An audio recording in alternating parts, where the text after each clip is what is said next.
What's that? Cheers. Um, okay. Here's a story all about how I split my head all the way down here when I was 8 years old at a garage sale doing a somersault on a swing set, and now I have two hairlines. See, my main hairline, which I actually don't use very often, funnily enough, is, oh, I gotta get through my crow's nest to show you. See, right there. Right there, that's my main hairline. That's like the ordinary one that I was born with, but I don't use it. I use this one, which, through circumstance, was created. Um, Very bloody circumstances that required, I think, 16 stitches. And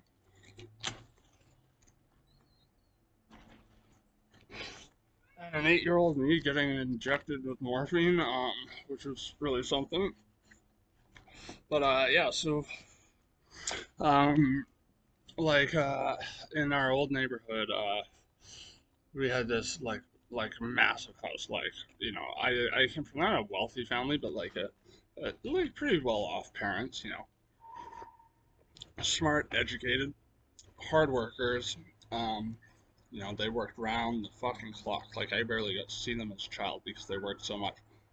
Kitty, yeah, yeah, yeah. Okay, bigger, bigger. Go on. Sorry. Yeah. So we do these annual yard sales, and it was really just more of a process of decluttering than it was an attempt to make money. Um, over the years, as money gained more importance to me, I put more effort into these yard sales. But as a kid, I just kind of mess around and have fun. And so we used to have this little tree fort, like or not tree fort, sorry, playhouse, because it wasn't connected to a tree.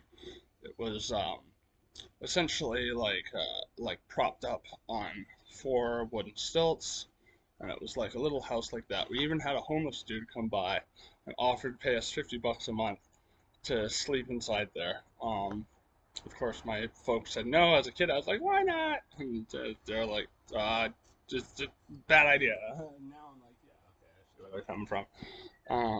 But at the time, I was like, you're so cruel. Um, but yeah, anyways, so we had these yard sales, and we had a massive lawn, and on the swing set, there was a little swing, and I don't know what you call these. There are two rings. It's kind of like what you see in the Olympics. I'll grab one of these rings and then start doing flips on them. And so what I used to do on them all the time, because I was like a really tiny kid, if you can believe that. I was like, like I didn't go through my growth spurt until I was like midway through grade 8, and I was shorter than like all my friends up until then. And then it was so weird. Over the span of like a couple months, I like just like was looking down at a sea of heads every time the bell rang and kids left the class. But yeah, going back to this yard sale, so since I wasn't really helping or anything, my parents weren't cutting me in on the profits. Um, like I'd sell a couple of my games, and I'd make a few bucks, but not much. And so I wanted to put up a lemonade stand because when you're a kid, you can get away with that. Cops aren't going to come by and be like, "So where's your license? Where's your license to practice this establishment? Like, is this an alcoholic beverage? Is this some sort of open air speakeasy? You know, um, no, fucking, I'd be like, no, okay, here, kid, here's 50 cents for some lemonade. And so, my dad was carrying out this table. It was like a big, heavy plastic table, but with like metal legs that made it very heavy, and it was folded, and so he was carrying it, and I was doing these moves that I love to do on those um, they're not monkey bars, it's the ring things, whatever they're called. I would I would rock back and forth and back and forth and back and forth until I got like, I don't know, maybe 5 feet off the ground, and I would do a flip like that and land on my feet. Since I was a short kid, it was no problem. But as a short kid with ADHD, I did not register that my dad was carrying the table right in front of my field of, you know, my essentially where I was going to, my trajectory, like where I was going to be jumping and landing. And so he was kind of in the middle of where the jump would happen and the land would happen. So, of course, I spin around and smack my head right into the table. And I remember I just like, I kind of, everyone sort of gasped. There's a whole bunch of people there at the yard sale. Of course, this happened when like it was like at peak capacity. And yeah, so um, everyone was gasping, like, oh my God, look at all that blood. And like, I felt my head and I just felt these like mushy bumps. And I was like, oh shit, that's my brains. I really did it now. And I like, it's weird. I did like a reality check almost. Like, I had this digital watch and I went to look at it, but I couldn't see the time because it was just covered in blood because blood was just spurting out of my head. So as I said, this is like all the way down to the back there. It was split open. Um, just the skin though. It was just the skin. It wasn't like my skull was fine. I don't think I got any brain damage. I don't think I was any stupider than I was before. Um, who knows?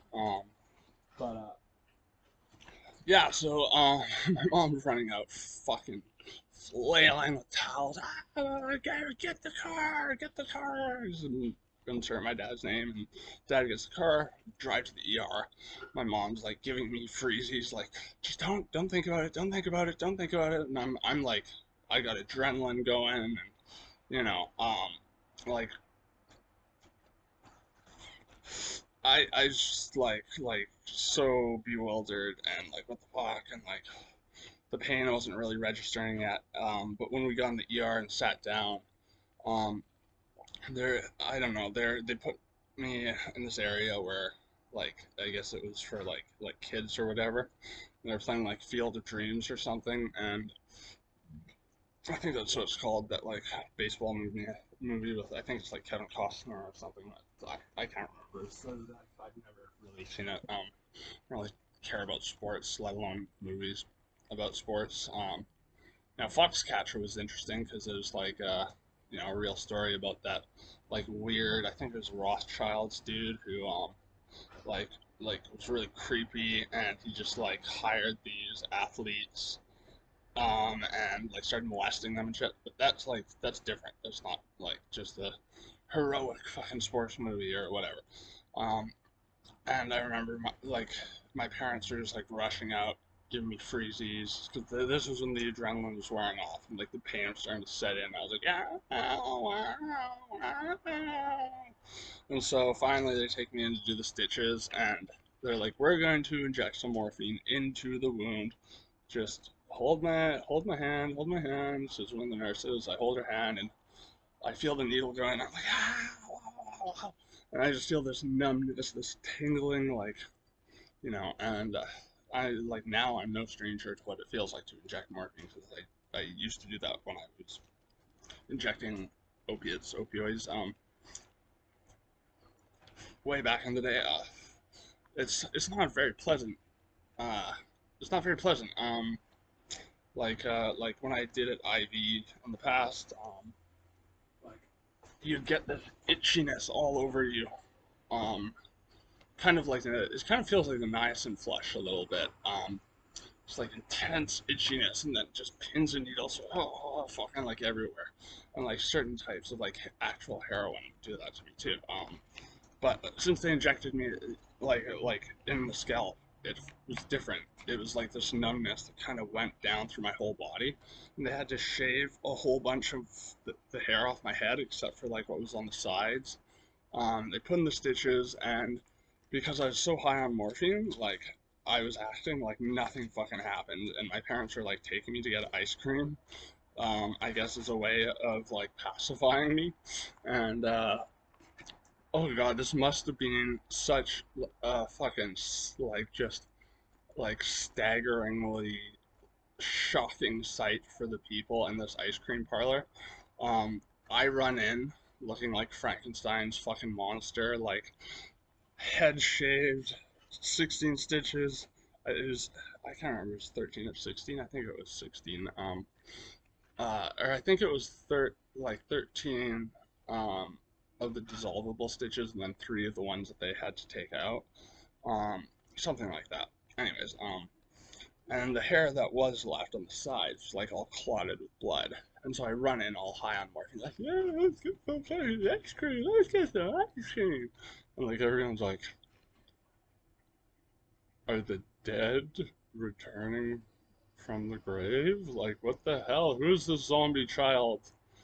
Someone put a leash on that fucking thing. But yeah, there you have it. That's how I gained a second hairline. And not a lot of people believe me when I tell them this.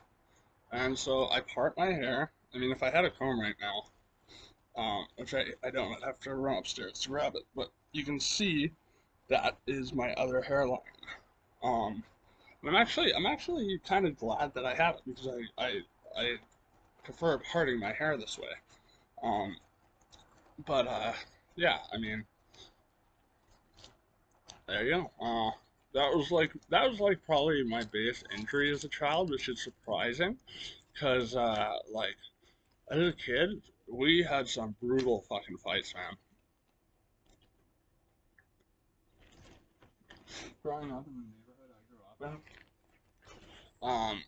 in, there was a lot of kids who came from really fucked up households, and would essentially expend their rage and their pent up angst, despair, just sense of displacement from normality or whatever.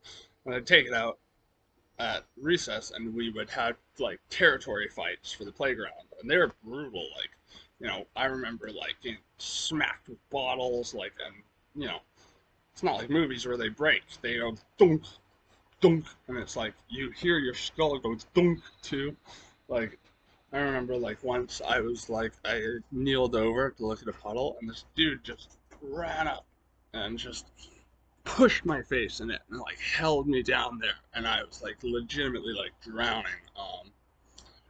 But as a kid, like I'd get like an ice ball upside the head, and I'd go down, and I'd come up, I'd be a little bloody, and I'd just like, well, fuck you then, boom. Like, it was crazy the shit we did. Like, I remember getting thrown down a flight of stairs. And this is like I've never broken a single bone in my life. I fractured bones, but like for example, like what I was about to say, so like I got the grade 5 misfits to fight against the grade 7 misfits at school. And So the grade 7s, they ganged up on me one day because I was kind of like the ringleader of these like wannabe aggressive fucking like brawling it out fucking gangs. And they threw me down this massive flight of stairs, and there were like these metal guardrails, and my pinky got caught on one of them, and it got just wrenched all the way back, and so it fractured like that. I didn't treat it properly. I just made a splint out of popsicle sticks and tape, like hockey tape. 'Cause I used to play hockey back then, which was like ice hockey. Like, which I was also just like all I cared about was like slamming other people into the boards. So I spent most games in the penalty box. But that was probably just because like all the other uh, people on my team just hated me, but I hated them too because they were all like really fucking snobby rich kids. Um, and so yeah, I just took it out on the other team, and yeah, so I'd spend most of the games in the penalty box. But like once, and I don't think I have any scars left from this, but I did for a while. One of the grade 7 kids who was like my buddy growing up, uh, we were scrapping it out on the playgrounds, and he jumped off of this structure that was about 3 stories, no, not 3 stories, maybe 2 stories high. like kind of from here to like see that window right there, maybe even like the bar between those windows. Yeah, about that high. And there's like one of those fireman's poles that or stripper poles, if you will, whatever. You slide down. I'm gonna go fireman because I'm talking about children's playground here. Don't want to make it weird. I think that ship has already sailed, but whatever. Um, so yeah, he jumped off of it and he slid down the rail, and he slammed like his shoe right on my face. Like the heel went like that on my forehead, and then the rest on my face. And I had like literally like the Adidas imprint, like the logo imprinted in my forehead in like blood. Uh, and the rest of the shoes, the imprint on my face, just like it was like literally like carved into my face. Um, but of course, being a kid, I just got back up and was like, "Oh, let's do it, you fucker!" Like, and that's the thing. I mean, you grow up and you go to schools like that. You get bullied a lot, and you're, just yeah, it's this hyperactive ADHD kid. Like, if you think I'm super ADD and frenetic now, you have no idea what I was like when I was a kid. Like, like my parents were getting called in to do like teacher parent conferences like every few days because I just would not stop. Like my energy was all over the place, and like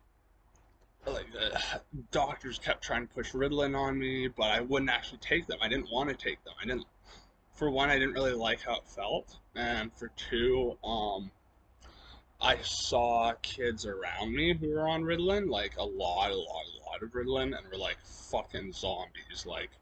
Um, and I used to watch a lot of movies back then that I probably shouldn't have. Like, I loved zombie movies. I fucking loved zombie movies. I mean, I still do. Just there's not a lot of ones that are actually like original and smart these days. But yeah, I mean, these kids would just be like fucking spaced out, zoning out, and like, oh man, yeah, I got exposed to so much weird shit as a kid. Like, I remember in kindergarten, this was so confusing to me. Um, I don't know who did this, but someone took like a and I'm not using this term in a way that's supposed to be like denigrating. It's just it said tranny porn on the fucking pages, and someone ripped the pages out and left them all over where we went out to play for recess, and it was very confusing to see what looked like women who must have gotten very good expensive surgery because they really did look like women. Um, with big schlongs. I was so confused. Um, back then I'd see like as I said, I was watching all these movies I shouldn't have, like Natural Born Killers, fucking Alien, Aliens, all that shit. Um, loved it, loved it, loved it, loved it. And the only thing I hated was sex scenes. I would gross, gross, gross. Uh, so needless to say, just there's like hundreds of pictures of tranny fucking porn all over the playground was like bewildering to my I think 5, 6 year old mind. I think it was five. No, no, 4 or 5 because I'm born later in the year. But yeah, it was an interesting childhood to say the least. To say the least. Anyways, I got a cool DMT story that I will tell you in just a sec.